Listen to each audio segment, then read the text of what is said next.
தளிகை வந்து உளுந்தோரை, சுட்ட கத்திரிக்காய் தயிர் பச்சடி, ஓஞ்சாத்துக்கு வந்து கொத்தமல்லி தொக்கு, உளுந்தோரைக்கு வேர்க்கடலை கொப்பரைலாம் வச்சுருக்கேன். ஆமாம், அதெல்லாம் போடணும். இன்னைக்கு இந்த தசமி நாளைக்கு ஏகாதசி இல்லையா, சிம்பிளான சாதம், ரொம்ப இதெல்லாம் காயெல்லாம் ஜாஸ்தி பண்ணல, இது மட்டும் பண்ணிவிட்டு. ஸோ தசமி அன்னைக்கு மத்தியானம் சாப்பாடு மட்டும், ஏதாவது ஒரு வேளைக்கு சாப்பாடு. ஸோ மத்தியானம் வந்து பெட்டர். மத்தியானம் எடுத்துட்டு நைட்டு வந்து காய்கறி இல்லை இது பேர் என்ன பழம், டிஃபன் எடுத்துக்கலாம். சில பேர் முடியாதவா இன்னும் பரவாயில்லன்னா அதாவது ஃப்ரெஷ்ஷாக இந்த தோசை எடுத்துக்கலாம், தோசை இட்லி எடுத்துக்கலாம். சாப்பிடாம இருக்க முடியாது, சின்ன வயசுக்காரனா பரவாயில்ல. ஆனால் சாப்பாடு சாப்பிடணும், சாதம் ஒரு வேளை தான் சாப்பிடணும். ஒரு வேளை தான் சாப்பிடணும். அதனால் இன்னைக்கு வந்து ரொம்ப சிம்பிளான சமையல் தான். ஓகே. இந்த கத்திரிக்காய் வந்து அடுப்பு மேலே வச்சு சுட்டு வச்சுருக்காங்க. தெரியுது இல்லையா, இதை அப்படியே தோலை உரிச்சுட்டு எடுத்துக்கிறேன். பச்சை மிளகாய் இஞ்சி நறுக்கு பண்ணி வச்சுருக்கேன்.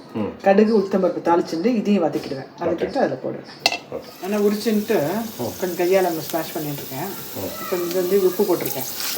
இது வந்து இப்படியே சாப்பிட்லாம் ஆக்சுவலாக. அப்படியே சாப்பிட்டு தொட்டு தானே தொட்டுக்கலாம். தயிர் வேண்டாம் சாப்பிடலாம். இல்லை தயிர் எல்லாம் சாப்பிட்லாம், பிடிச்சவா சாப்பிடுவா. இந்த தயிர் வேண்டாம்னா இப்போ அப்படியே போட்டுக்கலாம். தயிர் வேண்டாம், இல்லை தயிர் விட்டுக்க வேண்டியதான். அது ஆயிடுச்சு. ஓகே. இந்த இதுக்கு வந்து வறுத்துக்கிறேன் நான். போது அது கொத்தமல்லி தொக்குக்கு ஒரு ஸ்பூன் உளுத்தம்பருப்பு, காரத்துக்கு ஏற்ற மிளகா, பெருங்காயம் நல்லா வறுத்துன்ட்டு கொஞ்சோண்டு புளி, உப்பு இதையும் போட்டு அரைச்சிடுறேன். உளுந்தோதரைக்கு இது வறுத்து வச்சுருக்கேன். ஃபஸ்ட்டு காமிச்சிருங்க. இது வறுத்து வச்சுருக்கேன். கொஞ்சம் ஆறினோடனே அதை போட்டு அப்படியே சுத்த விட்டேன், ஜலம் விடக்கூடாது தொக்குக்கு. இது வந்து இந்த உளுந்து சாத்து ரெடி பண்ணி காமிச்சிருக்கேன். இந்த உளுந்து இருக்கு இல்லையா, இப்போ ஒரு அழகு சாதம் அடிச்சு வச்சுருக்கேன்.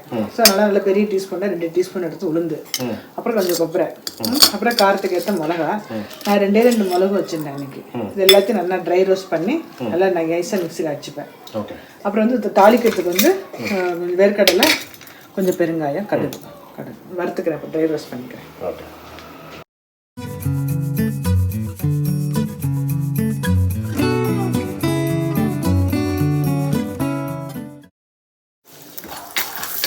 முந்திரி பருப்பு போட்டால் நல்லாயிருக்கும். இதுவும் நல்லாயிருக்கும், ஒரு வாசனையாக இருக்கும். அடிக்கடி பண்ணும்போது முந்திரி பருப்பு ஒரு நாள் போட, ஒரு நாள் வேர்க்கடலை போட்டால் நல்லாயிருக்கும். ஆமாம், இது பெருமாளுக்கு வந்து நைவேத்தியம் பண்ணலாம் சார். இந்த சாதம் உளுந்தோரை இது மேற்கோட்டையில் கொடுப்பார்ல இப்போ சாதம்.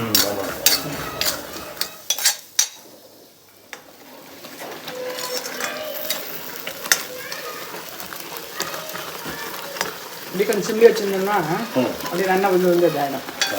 பொடி பண்ணியிருந்தேன் இல்லையா, அது வந்து அதையும் போட்டுட்டு கொஞ்சம் பாலை விட்டுருவேன். ஒரு கிளாஸ் பால். ஆமாம், அது இன்னும் 1 கிளாஸ் போடலாம். போட்டு நல்லா பச்சை பால் தான் விட்டுருக்கேன். இதில் அப்படியே அந்த இதாக கொஞ்சம் உதிரி ஆற வரைக்கும் செஞ்சு அப்புறம் அதில் போட்டு பிசைய வேண்டியதுதான். இது ஆகிட்டு இல்லையா, இது அப்படியே அந்த ரைஸையும் போட்டு அப்படியே கிண்டினா நல்லாயிருக்கும். இது வந்து நெய் விட்டால் ரொம்ப நல்லாயிருக்கும். இன்னைக்கு நெய் விடல, நாங்கள் நல்லெண்ணெய் தான் விட்டுருக்கேன். நெய் விட்டால் நல்லாயிருக்கும். ஒரு 6 மணி கொஞ்சம் உதிரும். ஸோ இது வேர்க்கடலைக்கு பதிலாக நீ வந்து முந்திரி பருப்பு போட்டுக்கலாம். முந்திரி தான் போடணும். ஆக்சுவலாக ஒரிஜினலாக கோயிலில் கொடுத்துருப்பேன். இப்போ நான் வேர்க்கடலை போட்டிருக்கேன். வேர்க்கடலை உப்பு போட்டிருக்கேன். அதில் இதையும் போட்டு உளுந்தோரை இதுனா. ஆமாம், இதுமாரி கொஞ்சம் எடுத்து வச்சுருவேன். எடுத்து வச்சுருக்கேன். என்ன எடுத்து வச்சுருவேன்? இந்த உளுந்து இந்த பாலில் போட்டு இது பண்ண இல்லையா, அப்புறமா வேணா கொஞ்சம் சாதம் சூடாக வடிச்சு அது போட்டுனா பண்ணலாம். 1 நாள் 2 நாள் வச்சுக்கலாம். அப்படியா?